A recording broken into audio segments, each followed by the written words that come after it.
In this video, I'm going to teach you how to add column in Elementor. So in order to add a column on your Elementor, the first thing you need to do is to have a subscription on WordPress in order to install Elementor.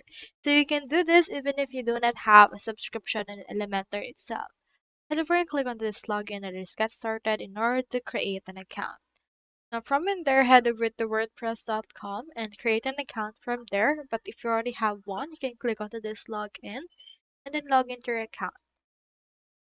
In this part, you need to have a business or enterprise plan in order to install the Elementor plugin. Now into this, you can see in here my Elementor page. In order to add a column, you need to head over right here to this widgets. And in here, you can see the option for the layout. You can see the grid. So let's head over and then just drag and drop it right here. So on default, we will have actually 3 columns as well as 3 rows. So if you want to add one more column, you can go over it here and click on it. You can see this layout for this one.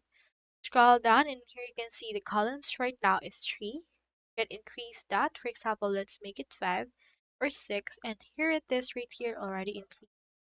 You can decrease that using this bar right here if you would want to as well, and it will automatically reflect.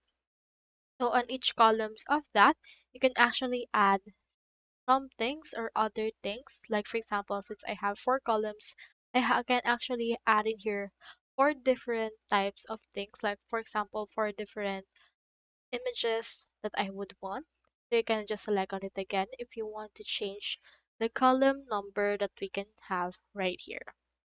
So that's all there is today, and I hope this video helped you out on everything that you need with Elementor.